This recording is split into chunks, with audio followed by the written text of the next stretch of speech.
welcome back to Breakfast with Boots. I'm your host, Becca Boots, and today I have a wonderful little treat for you. So this is the first of a 10-part series where I'm going to interview people in my network who live and breathe well-being, whether it be their work and life or just everything they do. Now, I have Pete Moles with me today, and you will learn the wonderful things he does, and hopefully you'll enjoy mining through his mind as much as I do. So I'm going to bring him on. Pete, hello and welcome. Hello, hello. Hello. It's so good to have you on. Thank you for joining me. Now, obviously, I've known you for about a year now. We started networking in the same theme. And I'm continuously inspired by your passion. So everything you do, could you explain to our lovely audience what it is you do? What do I do? So in a nutshell, if I was to put myself in a box, you'd call me a business and life coach. Although I'm not really sure how much coaching that I do. I studied entrepreneurs from a very early age, and right the way through universities, I was pretty much fascinated by entrepreneurs. But one thing that became very evident to me during my studies was that an awful lot of very wealthy and successful business people were actually quite lonely. I realised actually on the back of a long time chasing money and trying to be an entrepreneur that it didn't really buy me happiness, and happiness is ultimately what I crave in life more than anything else. So now I work with business owners to help them create better businesses, but also to make sure that they focus on the things in life that are really important. And those are our health and our relationships with the people we love. Yeah, massively. And you live and breathe it, don't you? You don't just kind of preach it. It's exactly what you kind of, the reason why you do it is so you can feed that into your own life as well. Yeah, I think it comes from a place. I spent a long time fighting with the black dog, shall we say, and I realised towards the end of that fight that actually I needed to make fundamental changes in my life if I was going to be happy. And so I now practice absolutely what I preach, and I'm the happiest that I've been in probably 15 years, definitely 15 years, in fact, on the back of the changes that I've made. So yeah, I do push a happiness agenda and making sure that I like to help people to become happier. I've got a relationship with a charity called Action for Happiness and run courses for them, which are incredible. And yeah, there are small, simple things that we can all do every day that can lead us to a happier place. Yeah. Brilliant, thank you. And you've had I've heard snippets of your journey through Toastmasters, and you've had quite an interesting journey to get, you like mentioned a few bits of it.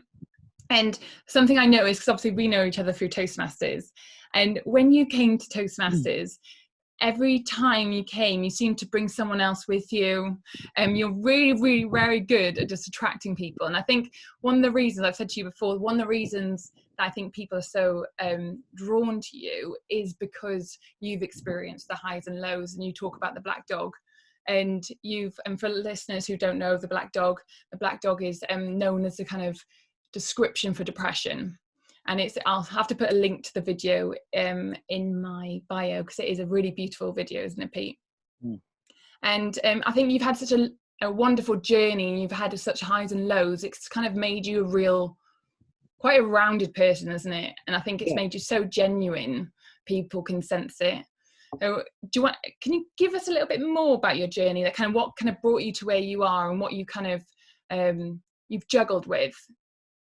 Yeah, sure. So look, from the age of about 10, I was telling anyone that would listen that I'd be a millionaire when I grew up. You know, it's all I really ever wanted to be, is a businessman, in fact. Mm.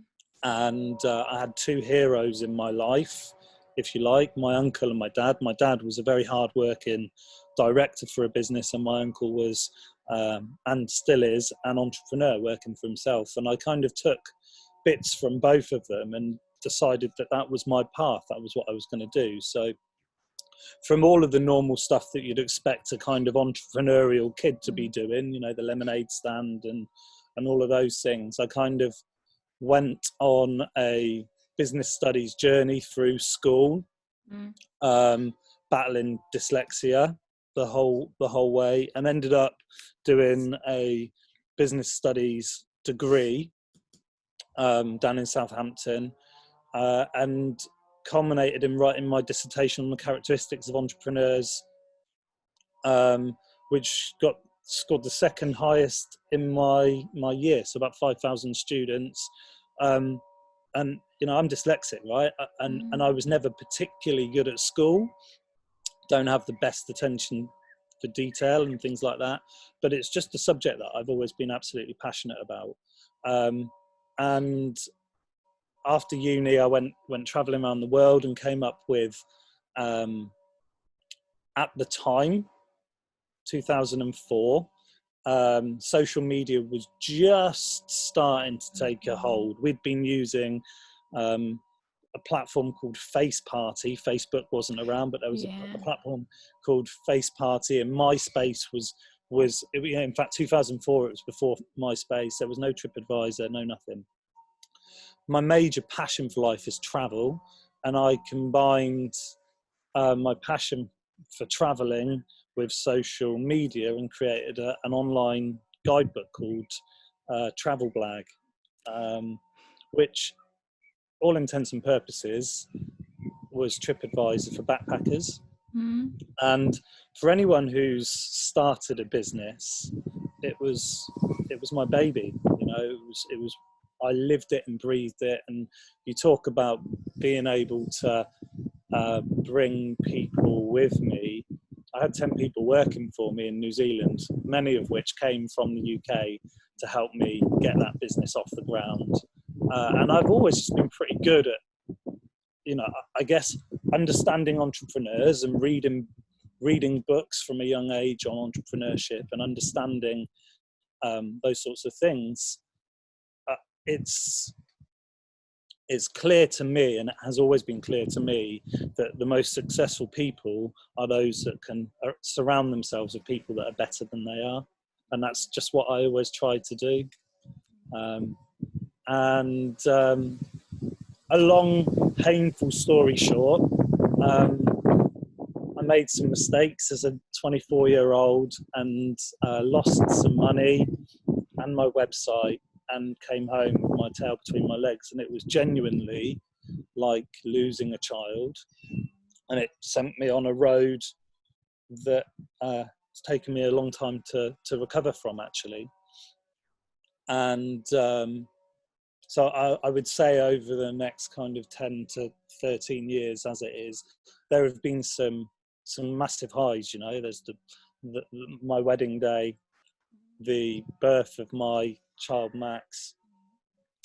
There have been some really big highs, but fundamentally it was 13 years that was numb, I suppose, because I relied on a drug called sertraline to kind of keep me up. And throughout that period of time, I've had several other businesses, and I've worked in a number of different industries as well over that period of time. And there have been kind of major crashes, you know, major points in my life where I don't know that I ever got to the suicidal point, but I absolutely questioned my value on the planet on a number of times through that whole journey. And I guess my life changed about 18 months ago, my little boy was very hard fought. And like anything in life, when you really want something and it's not easy, it makes it all the more special when it finally comes along. And I looked at him when he turned 1 and realised that I'd spent the last year on antidepressants, kind of a little bit numb, levelling out the highs and levelling out the lows. And I just made a decision that I needed to change, because I did not want to get 10 years down the line and still be numb, and not experience the genuine highs and genuine lows. And, you know, we all have that point in life where the dissatisfaction that we're feeling builds up to a point where we break through and we make some changes. And I decided to make some changes on my son's first birthday. And I went looking and I found an amazing cognitive hypnotherapist called Rob Donnelly. Yeah. And I went looking for Action for Happiness and found Action for Happiness. And I have always been really into personal development, but started actioning the things that I was learning rather than just reading. And all of those things came together with a new morning routine and a new desire to be happy, healthy, and fun. You know, every morning I tell myself I'm a happy, healthy, and fun dad 10 times every morning. And when you tell yourself that and then don't go for a run, you're a bloody hypocrite, right? Yeah. So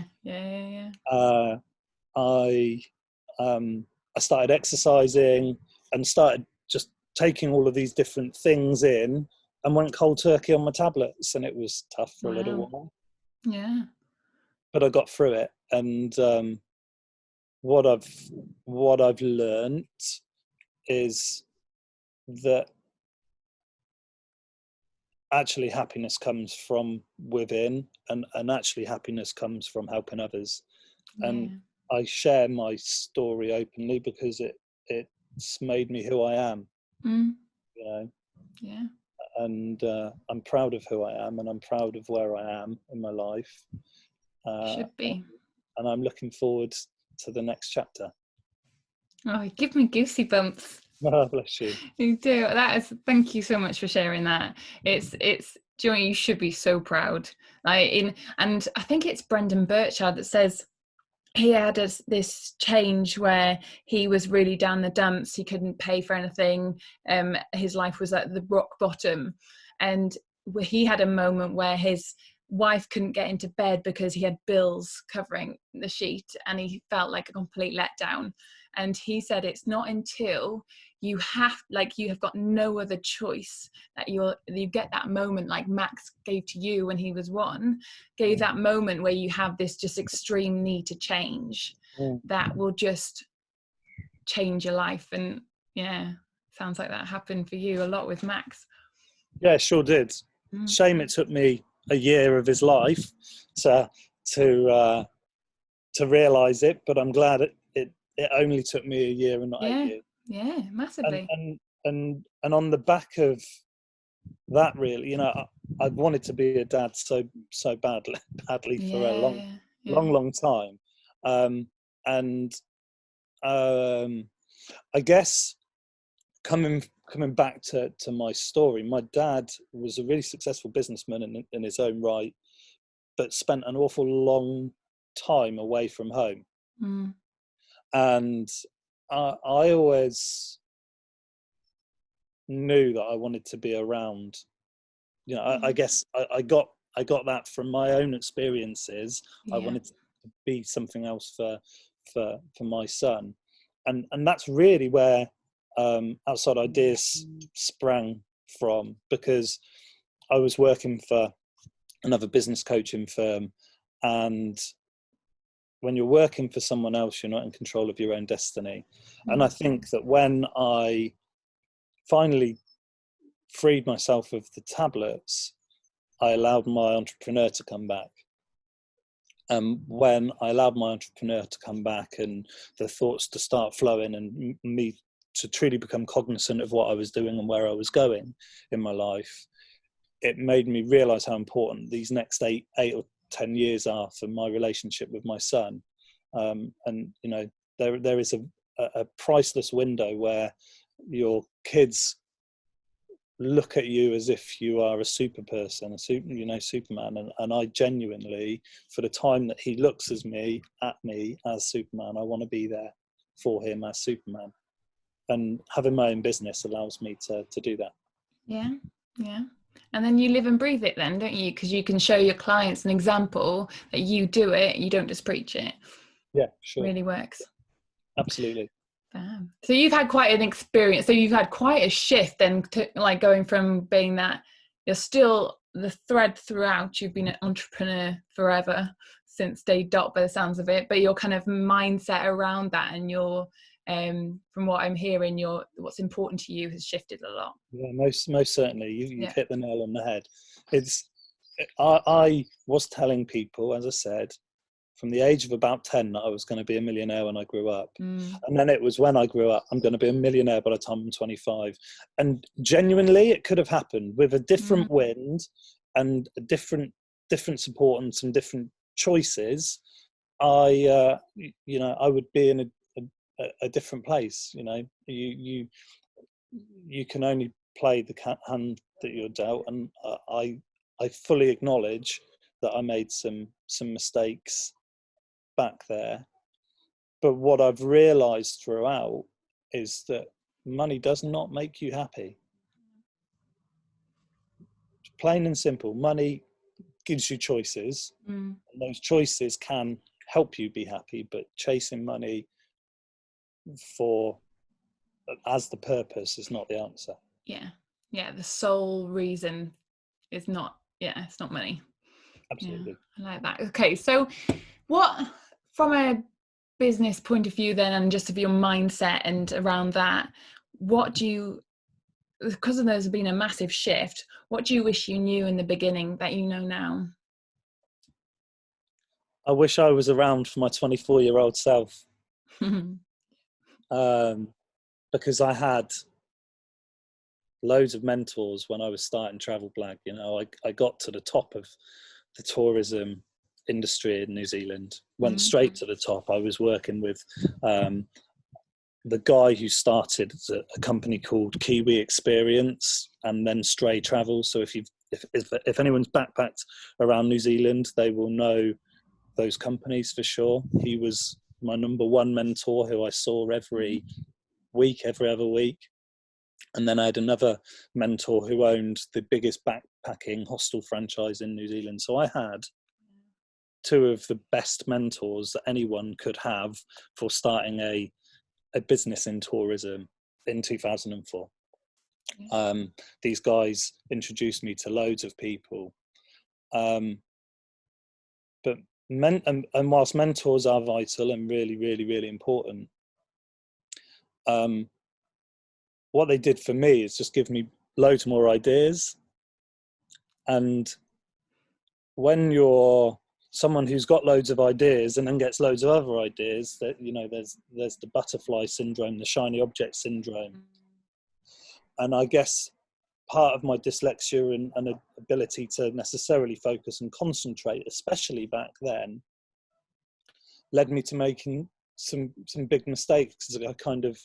I failed to focus on the one thing that I should have been doing. And at the same time that I was trying to get Travel Blag off the ground, I was working on business plans for a business called my.com, which was about my network, which essentially is LinkedIn now. Wasn't around in 2004. I was working on a business plan for a company called Drift, which was a backpacker pirate ship. So I'd raised this money for Travel Blag, and then I'd allowed myself to get distracted by all of the other shiny things that potentially were great ideas, and with the foundations laid of Travel Blag would have allowed me to go and do loads of other things. But alas, I lost focus and lost a lot. And that's why I genuinely believe that someone like me, in the way that I am now, with a little bit of hindsight, some painful experiences, and an absolute belief that you need to focus on the fundamentals, and keep going and keep going and keep going and keep going, and don't believe the hype until you're there. That's what I wish I had. And that's why I love what I do, because now I am able to help my clients on their own journeys. Yeah. So keep them on track when they start getting all butterfly. Absolutely. I need that. It's just hard though, isn't it? And I suppose it's the nature of being an entrepreneur, is that you have these ideas and you're just bopping around. It's exciting, isn't it? Of course it is. Yeah, absolutely. Take nothing away from that. But the reality is most of us aren't entrepreneurs, right? The reality is that most of us are small business owners. There's a fascinating book called The E-Myth, which talks about the entrepreneurial myth. And it talks about the fact that most business owners see themselves as an entrepreneur because they've got a business. Well, the difference between business owners and entrepreneurs is entrepreneurs are really capable of thinking big picture and driving change, whereas most business owners are really, really good at being the best barber in town or the best candlestick maker in town, and they're not necessarily good at seeing the big picture and seeing how you can scale it and grow it and develop it. It's a fascinating book. If you've never read that, I will. Put that down. The E-Myth. Yeah, thank you. Yeah, there you go. So in terms of business ideas at the moment, so you've got obviously your coaching business, which you're doing well with. And also I went to one of your workshops. You started Power of Dreams. Actually, I've never told you this. It was your Power of Dreams workshop that gave me the podcast name, Breakfast with Boots. Yeah. Well done. I was stuck on that name for ages, and I was trying to think. I couldn't think of a company name, couldn't think of a podcast name. And I came up with it when I was doing, your dream board. Yeah. I was designing that. That's where I came up with it. So thank you. I love that story. I love that story. And do you know what? It's why I love that workshop so much, because there are so many stories of people that have been on that workshop and it's brought about some real change in their life. And people are doing things that they've always wanted to do and just haven't done. And I just love it. The most profound one is actually my brother, on the back of Power of Dreams in September last year. He wrote down, he drew on his, I get all of the people that come on Power of Dreams to draw some of the things that they really want in their life, because it activates a different part of the brain, and it's just a really fun exercise to do. And one of the things that he drew was a Cornish flag. His wife is Cornish, and he's been living up in Manchester since he got back from New Zealand with me. So, 13 or 14 years ago now. And she moved up there to be with him, but they've always hankered a desire to be down in Cornwall. And it was always someday will, someday I will, someday I will. And that workshop, he drew the fact that he wanted to be in Cornwall, took it away, and within a couple of weeks had quit his job and had found a new house down in Cornwall, and he's literally now living down in Cornwall. And it gives me goosebumps thinking about it. Yeah, I got him. Yeah, because life is short, and if you don't stop and think about the things that are really important, as human beings, we typically spend more time planning our holiday than we do planning our lives. And I love just giving people those 4 hours to be able to stop and go, what's the big picture here? What am I trying to achieve? Where are we going? What are some of the small, silly things that I've always wanted to do that will just bring me a little bit of joy and a little bit of happiness? And that's where it all comes from, really. It's about you know, living a life of purpose and, you know, living a happy life. So I love Power of Dreams. I loved it. It was like 4 hours. I think it was the day after. It was the day after my birthday, so it was quite a good milestone for me as well, because I planned by a year then. So anyone doesn't know Pete's Power of Dreams workshop, it's 4 hours long, isn't it? Take a chunk out of your life, and you very rarely get that time to just sit down and plan and think about what you want. Now it gets you to go through all these milestones about like what kind of goals you want, break them down. And then you get to draw a whole dream board, and you get to be all childlike again. Pete brings you a cup of tea while you do it, which makes it even more epic. And then you get to draw all out everything, and then you present it to them. Yeah. And it's lovely, because you're right. It activates a different part of your brain, doesn't it? And you get to regress into, well, what if there wasn't any limitations? And what do I really want? I love that. I mean, like, you know, that workshop, all good things come out of other ideas, right? There's not anything really that's truly original in life nowadays. And you know, that workshop unashamedly comes from a guy called Jim Rohn, who is a business guru. Yeah. He was Tony Robbins, who is probably the most famous worldwide business and life guru there is right now, and he was his mentor and guide as he was growing up. And you know, the Power of Dreams is very much focused on his goal setting recipe, so his recipe for helping people to get what they want in life. And I've just kind of taken it and added some Pete Moles tweaks to it, really. Like that. Put some Pete Moles sparkle on it. Yeah. I like it. Well, you've also got a Plan 90 workshop that you've just launched, right? Yeah. So in line with my business, really, you know, the Power of Dreams comes from the fact that all of my clients at the beginning, we look at the big picture and where we're going, because it's really important to have a clear direction of travel before you set off. And Plan 90 is another is a workshop that I've developed based on the work that I do with my clients already.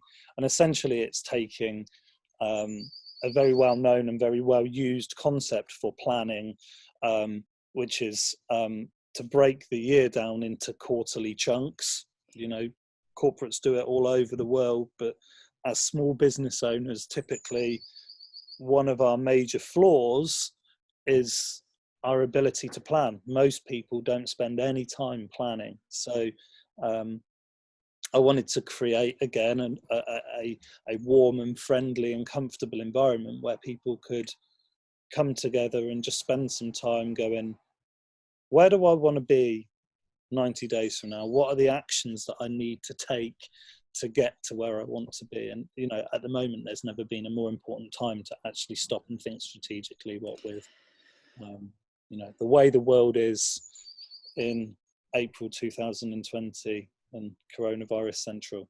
Yeah, massively. Well, I'll be coming to that one. 100%. You send out a regular newsletter as well, don't you? And what I like in that is you have nice quotes. And so one of my questions is going to be, do you have a quote that really sticks out to you, like a mantra that you live by? Oh, such a good one. Such a good question. And I think, like, the honest answer to that is, loads.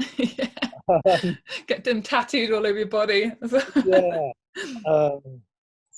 You know, the Richard Branson quote, train them so well that they could work anywhere, treat them so well that they wouldn't want to, is kind of a really profound one from a team building perspective that I absolutely love.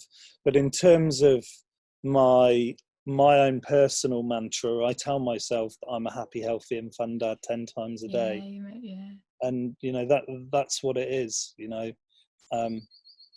Happy, healthy and fun. Simple. And you know, so I study lots of entrepreneurs, and there are loads and loads and loads of quotes that I could give you, but the one that I live by and the one that I tell myself day after day after day is that one.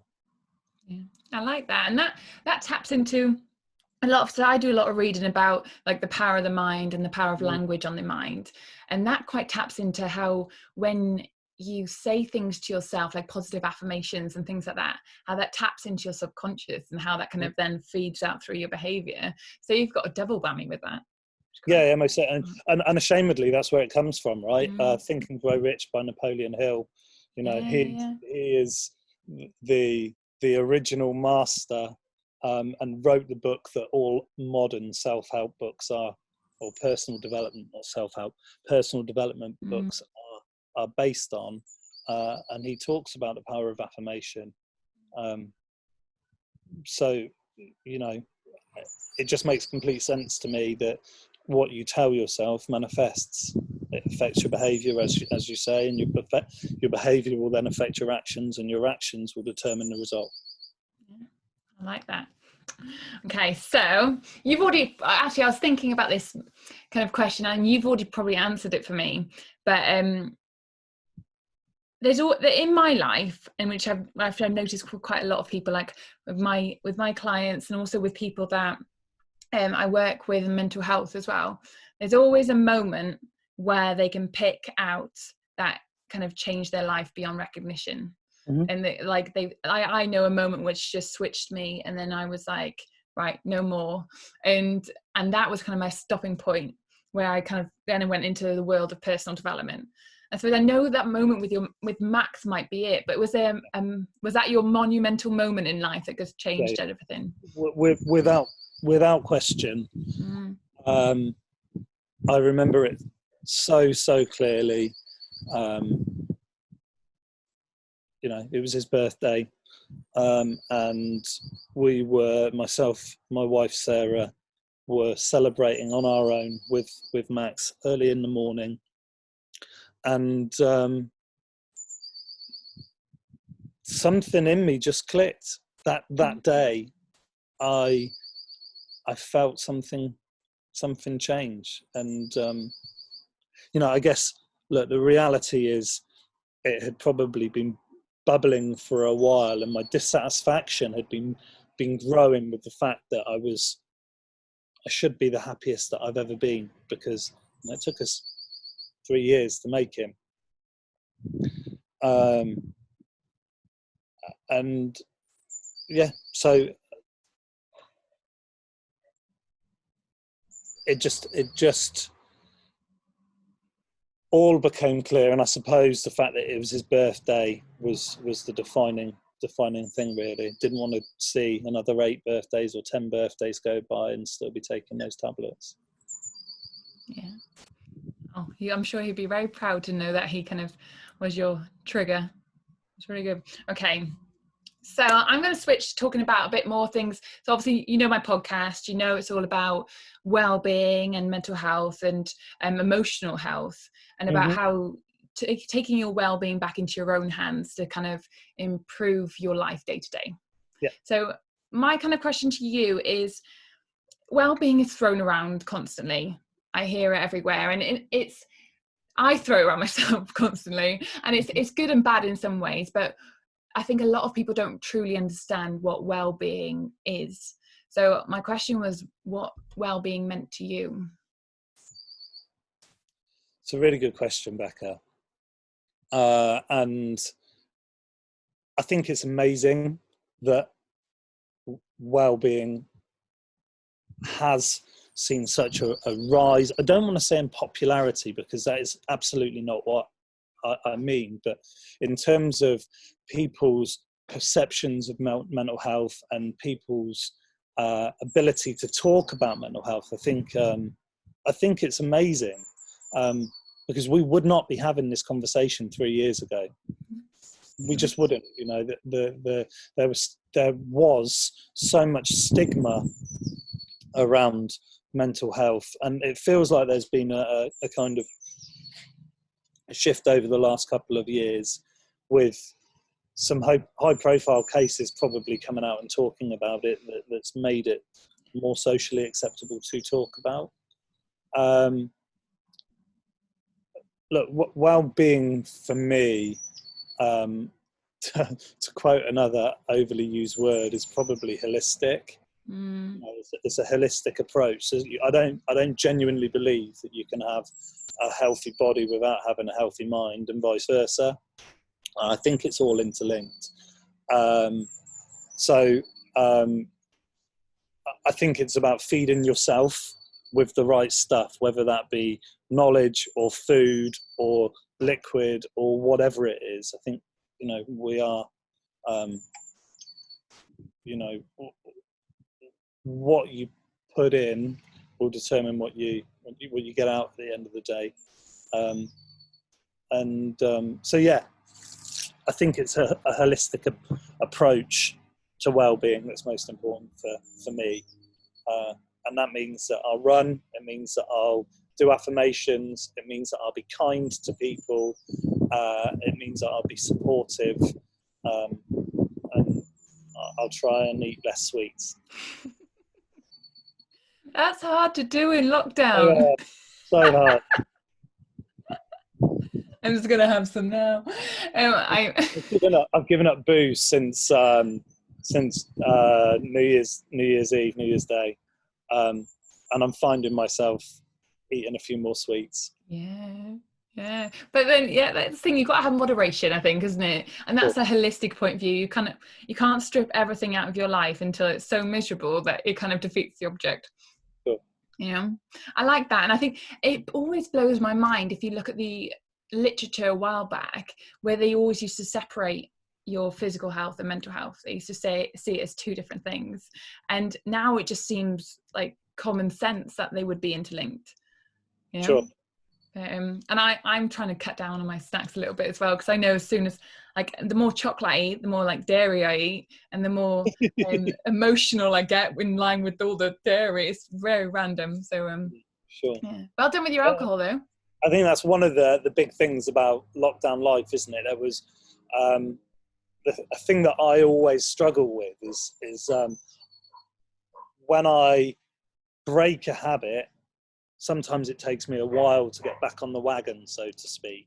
So I can be really good, be in a really good, positive mindset where I get up at 6, I go downstairs, I brush my teeth, I do my meditation, I do my affirmations, I do some exercise, I go for a run.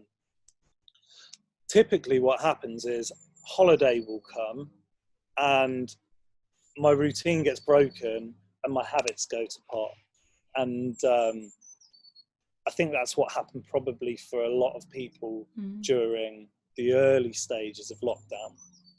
It definitely did for me.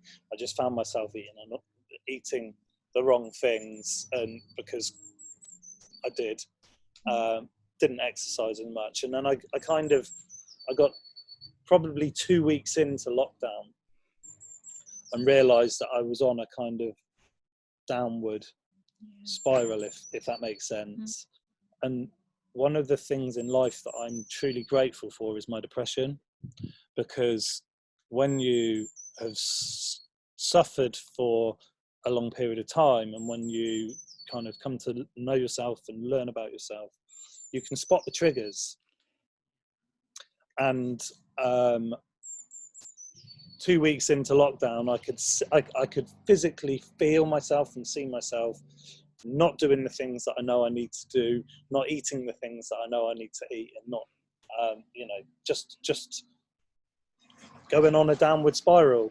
And it's very easy for me now to be able to spot that spiral and to be able to kick myself out of it and take myself up again before I fall. Yeah. So I'm genuinely grateful for my depression in that sense. Yeah, and it's I think that's such a key factor, isn't it? And a key point to really to remember is understanding what those triggers for you are, and understanding to spot it when that is happening early on. And it's only through experience of that that you get better at spotting it, isn't it? Of course, yeah, absolutely. So what has been the full lockdown? How we 4 weeks now in lockdown so far? Yeah. So Sarah and I actually were self-quarantining a week before as well. So we're week 5. Right. Wow. But sorry, carry on. Now I was going to say, what's the 5 weeks for you? What has been the hardest and the best parts of being in quarantine? So I'm loving it. I'm loving life in lockdown. It's simple. It's easy. You know, I'm fortunate that I live across the road from a shop. I'm fortunate I've got a really beautiful garden where I can spend a lot of time. The hardest thing for me and for my wife Sarah, who's also continuing to work, is that we're trying to do it with a 2.5-year-old, 2 3/4-year-old son who likes to climb on stuff and draw on things and break things and needs attention. And I think we found that really difficult in the first week or 2 weeks, where we were kind of trying to figure out how we could adapt to the new normal. But we've adapted really well, and Sarah works 4 days a week. I work 5 days a week. I have clients where I need peace and quiet 3 days a week. So the way that we do it is Sarah has Max downstairs for a couple of days in the week, and I have Max a couple of days in the week. So it gives us both an opportunity to have kind of peace and quiet. But you know, you can, as long as you're mindful of what he's up to, it's not like you're totally unproductive when he's around, because you can be working, and as long as he's not hurting himself, you're generally okay. That's been the most difficult thing. But other than that, I'm really fortunate in that I've not lost any clients. So I still speak to all of my clients every week. And I have been used to working from home for the last 18 months. So that's no issue. I'm actually busier than I've ever been in terms of new inquiries and things like that. So that's great. And I'm just really enjoying it being so simple. No commutes, not having to go anywhere. I still get all of the interaction that I need as an extrovert from the conversations I have at Toastmasters, or with my clients, or with people that have inquired through my website or my wider network, or through my networking events. So I still get all of that stuff that I need. So yeah, I'm enjoying it. I'm grateful and blessed for where I am. Yeah, that is really well said. I think that's the perfect way to explain it, isn't it? The grateful and blessed, because I think there's so many. I always feel guilty, and I've had a couple of conversations with friends who, because we, like, some people have it so easy at the moment in terms of being able to work from home, not having to go work with the NHS and things like that. We haven't lost anyone yet. We haven't joined. No one's been massively impacted in my close network, and so I think for me it's still such a point of enjoyment where I can snuggle up with my blanket and read, and I'm not missing anything massively. But it's hard, isn't it? Because that's pinched with then guilt, I suppose, in a way. But yeah, you've yeah. I mean, I keep an eye on the news, and I think, you know, anyone in this country, frankly, if we really think about it and we compare ourselves to what's going on in India, for instance, you've got to be a little bit grateful that you live in the UK. Plain and simple. And there are people in the UK that are going to be struggling more than other people in the UK. So, you know, there is always an opportunity to be grateful if you look. Yeah, I like that very much. That's something I do, actually. I've got a little gratitude book, and I learnt it from Oprah. And every night she always writes down her journal. She doesn't ever write anything like yucky in it, anything down. She always has things that she's grateful for. So every night I put 3 things that I'm grateful for, and I normally find myself wanting to write more. But it's such a nice thing to constantly remind yourself how much we have. Absolutely. I love. Yeah, love it. So how go on. No, I was just going to say, how have you kept, because you were saying a bit about your routine and how Sarah and you have the 3 days and take care of Max. I've been saying since day dot, like, people need to get routine, because it's like you said, the first 2 weeks it was just a free-for-all, like, in the sense of I was eating everything. I just didn't really know what to do with myself. I was kind of mourning the loss of my business opportunities that I lost at the beginning.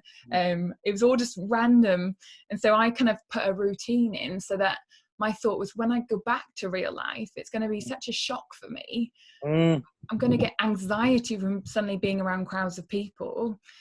The more fluid I can make my life now and more routine, the better I'll be able to move in to, like, the old world, so to speak. So what have you been doing to kind of manage that? Yeah, so I think, you know, there's an old saying, it's probably Jim Rohn, that says routine sets you free, and I genuinely believe that to be true. So my morning routine, and I typically, that's the thing that's one of the things that's really helped me get over where I was in my life, actually, is to have a constant routine. So I read a book called The Miracle Morning about the same time that I was kind of coming out of my depression and coming off the tablets, and I found it to be hugely profound, because I've never been a morning person until I read that book, and I take some of the lessons from that book, not all of them, but he talks about the importance of exercise and gratefulness every day. He talks about journaling. He talks about exercise, meditation. So my morning routine is meditation, gratefulness, positive affirmations, and exercise, and I do those 5 days of the week at about the same time every single day. So I give myself a routine, and then at the other end of the day, between 5:30 and 6 o'clock, myself and Sarah will both, doesn't matter who's been looking after Max, we'll both kind of put down our laptops and we'll make dinner and then go for a walk and have our our family time with Max, and we'll just take a football to, we've got a big open field a couple of 100 meters from our house, so we'll take him there and go and kick the ball around and just have some family time. And it's ace, because I bookend the day really nicely.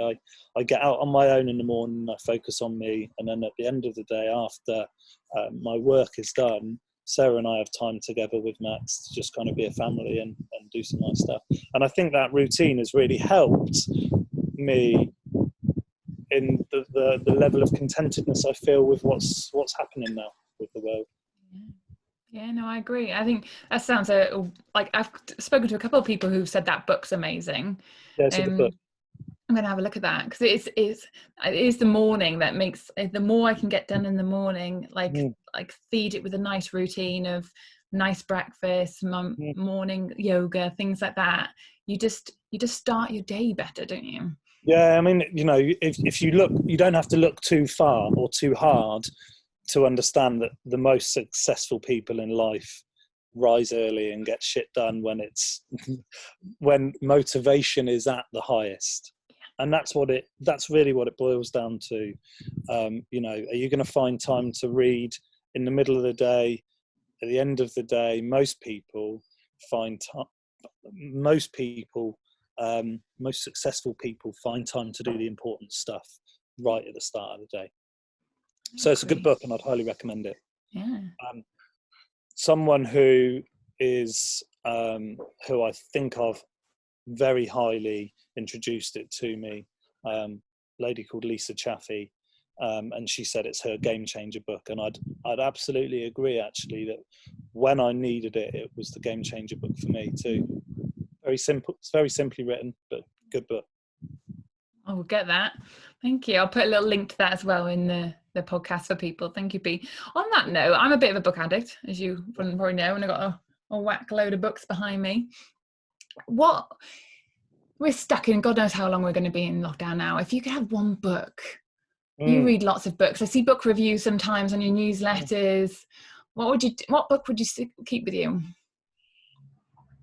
Don't ask me that question, because I can't pick just one either. yeah, it's really tough. But and because there are some incredible books that have had, you know, real effect on me. But I think I read it too late. But Think and Grow Rich by Napoleon Hill. You know, he wrote that book in 1936, and it was based on a study of the most successful people in society over 20 years. And he came up with 13 keys to success. And I want to say Think and Grow Rich is probably the best book. Cool. But How to Win Friends and Influence People. Yes, very good. You know, that's a game changer.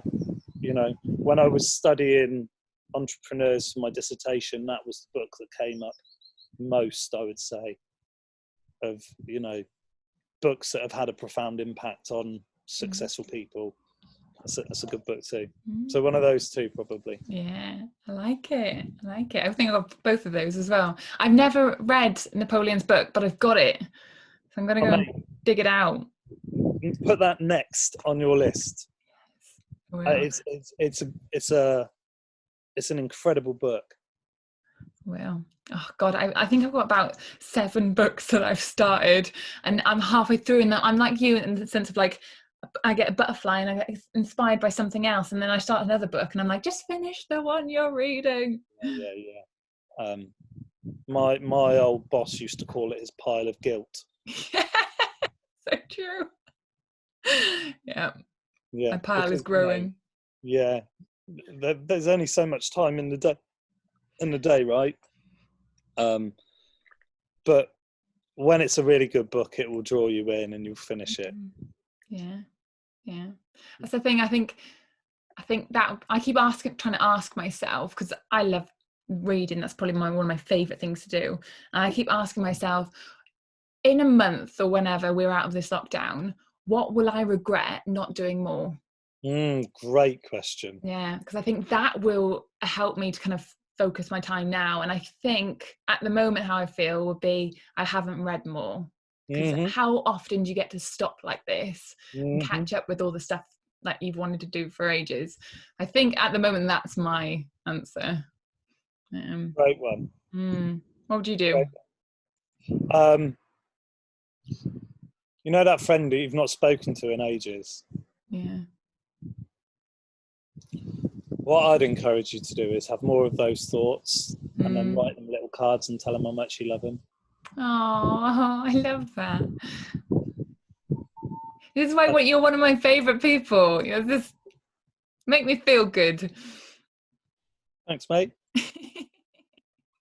Okay. I mean, you know, at the end of the day, our happiness comes from the happiness of others, right? Yeah, preach. And if you really want to be happy, make other people happy. Because actually, when you do something that's really nice for someone, that's unexpected, it's out of the blue, the response that you get is often a response that makes you happy. So, yeah, I encourage all of my clients and work with my clients every week on thinking about people that they can make a little bit happier or do something nice for them. Yeah, I love that. My one of my closest friends, actually, that's what she's had a week off work, and that's what she's been doing. She's been doing lots of little craft things, and she's been writing people little letters and making them something. Love it. It's just spot on, isn't it? Yeah, one of my clients calls it Happy Post. Happy. Yeah, she makes a habit of sending a couple of people letters each week, telling them how much they mean to her, and you know, puts little gifts in and stuff like that. You know, it doesn't cost a lot of money. It costs time. Yeah. And because it costs time, it means so much more. I love that. Okay, so in the spirit of well-being and happiness, is there anything that we haven't discussed yet which flags to you as something really profound on well-being that you want to share? I think that we've discussed it already, and I think I really do think it's that that mantra that habit will set you free, and doing good, positive things for yourself first will help you live a happier life. Exercising lots, telling yourself the right things, not the wrong things. Yeah, they're really the things I think that make the biggest difference. And surrounding yourself with people that add value, rather than, feed you with negativity. Yeah. Very important. People forget, don't they, how your social circles are so impactful on your well-being, like Sure. massively. Yeah. Absolutely. And the harsh reality of it is that there are people out there that actually they thrive or feed off other people's unhappiness, and it can be very difficult to spot. But worthwhile doing that exercise of how much value do the people that are closest to me actually contribute to my happiness. If you find yourself in a place where you're not overly happy. Yeah, that's so true. Actually, something I've noticed, I said to Paul, something I noticed since I've been in lockdown is that I've been able to identify on like more of an individual basis where people change my energy. Yeah. Because I'm so used, like before this, I was so used to being surrounded by people, seeing so many different people every day. I wouldn't be able to identify where my energy was being sucked from. And so now I'll speak to someone, because it's such an individual basis now, obviously apart from networking. It's such an individual basis that you think, oh, I can't talk to you, because you kind of dampen it down. Whereas when I was on your networking, actually, I think I told you when I was on your networking in the cloud, I came off that call buzzing. Like I would literally, I love it. Your energy makes me all, that day I was so productive. I was thinking about all these different ideas, and it's all about the energy. It's what it's all about, Becca. I love it. So my last question for you, okay? So my mantra and philosophy, as you know, is all about well-being and how much we have so much more control over our own well-being, our own happiness than a lot of people let themselves believe, I suppose. And my podcast and everything I do is about giving people snippets of information, giving them like things that they can put into practice to take charge of their well-being. So what is your one final takeaway for anyone to put into practice today so that they can improve their well-being? Such a good question. The gold dust answer. Yeah. I think the reality is that affirmations will change your life. Yes. And we talked about it, right? What you feed your mind determines your physiology, and your physiology will then affect your behavior. And if you tell yourself good things, I am successful, I am happy, I spot opportunities, I'm loving, caring, considerate, all of those good messages, if you feed those, your brain doesn't know whether you're telling it a lie or not. Over time, it's not something that happens overnight, but I genuinely believe that telling yourself every day that you're successful, that you're happy, that you're healthy will affect the way that you think and therefore act, and it will lead you down a different path. So that's what I'd say. Affirmations will set you free. And there is a wonderful YouTube by a great lady called Mel Robbins. I love her. Yeah, she's awesome. And she, what's it called? The Secrets of Billionaires. Okay. She talks about the secrets of billionaires, and it's about visualization, which is something I do in Power of Dreams, and then affirmation, which is, so visualize what you want and then tell yourself, this is what I want. And I would say that those two things have had a really, really, really profound impact on me, as well as all of the other things that I've kind of piled up. But if you want one thing, it's go for the affirmations. Yes. And exercise. Yeah. You say the affirmations while you exercise. Yeah, you can absolutely do that. And in Double fact, win. I often do that. Yeah. I often do that. But yeah, there's something about exercise releases endorphins, and it just makes you feel good. Makes you feel tired first, but it makes you feel good after you've done it. And there are so many people out there who would benefit from just getting out and doing some more exercise in the fresh air. So yeah, those two things. Sorry, it's not one. No, it's like asking someone for their one favorite book, isn't it? It's so impossible. I love that. Thank you. Thank you, Pete. That brings us to the end, and thank you so much. It was so good having you on. Now, before I go, there's two things I want to say. Number one, everyone subscribe. You can find me, press the button. You can find me on Podbean or Spotify, but you can also now find me on YouTube, where you get to see Pete's lovely face. It's very nice. Give him a smile. And also, just like in the podcast, we are now going to do the Maui habit. And Pete, would you like to join me with the Maui habit? I sure will, yeah. Yes. So everyone, put your feet on the ground. Relax your shoulders back. Take a deep breath in and say, today is going to be a great day. Today is going to be a great day. Yes.